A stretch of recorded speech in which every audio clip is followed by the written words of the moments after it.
Evitar o doce é uma tarefa quase que impossível para muita gente, né? Ele pode até te deixar mais feliz, mais calmo, sanar temporariamente a sua ansiedade, mas cobra caro por isso. E ainda pode trazer sérios danos à sua saúde. E é disso que a gente vai falar agora com a Melina Almeida, que é nutricionista, e com a Mariana Chaves, que é endocrinologista. Bom dia, gente, tudo bem? Tudo bem, Bom dia, Bruna. Mariana, o nosso corpo, ele precisa de açúcar? Precisa.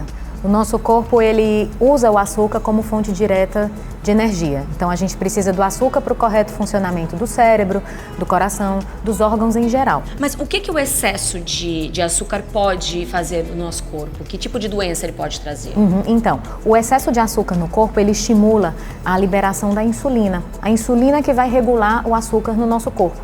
Existe um momento que essa insulina não consegue mais dar conta da demanda do açúcar. Então a gente vai ficar com excesso de açúcar no sangue e isso aumenta o risco do diabetes. Fora que esse excesso de açúcar, ele se deposita em forma de gordura. Então o excesso de açúcar é risco para a obesidade e risco para a diabetes. E o excesso de açúcar, ele também está ligado ao câncer? Então, existem já estudos comprovando que o açúcar pode sim estar relacionado a mais de 10 tipos de câncer, tá? Sem falar que a obesidade causada pelo excesso de açúcar também comprovadamente já é relacionada a vários tipos de câncer. Sim. E mais da metade da população brasileira, ela está acima do peso. Sim. E eu queria que você falasse, Melina, justamente sobre o consumo que a gente deve ter, assim, consciente do açúcar, mas a média mais ou menos quanto que a gente deve consumir? A gente deve consumir uma média de 10% da nossa ingesta calórica diária. Só que a gente consome açúcar durante o dia inteiro, através da fruta, através do pãozinho, das massas, né, o macarrão, o arroz.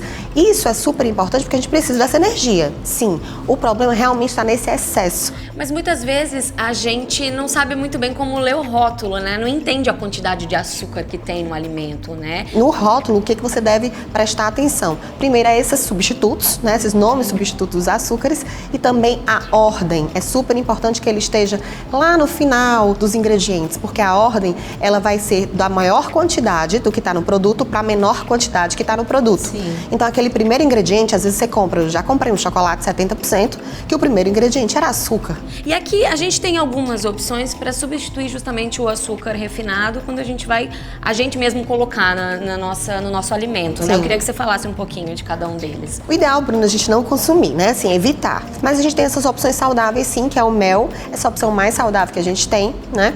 É uma opção mais natural, não passa por nenhum processamento e ela é interessante, mas moderadamente. Por quê? Porque também não deixa de ser um açúcar.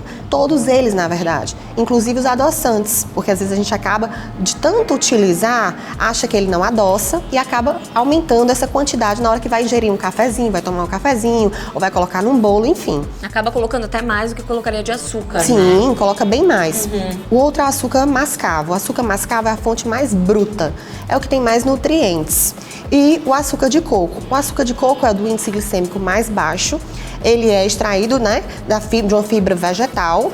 E ele é super interessante para adoçar, mas também tem a mesma questão de muitas pessoas acharem que ele não adoça tanto. Sim. E acabam colocando um pouco mais o açúcar de coco. Então todo mundo pensa, porque açúcar de coco pode, né? Ou vai deixar um gosto de coco também. Exato. Ou então vai modificar uma receita.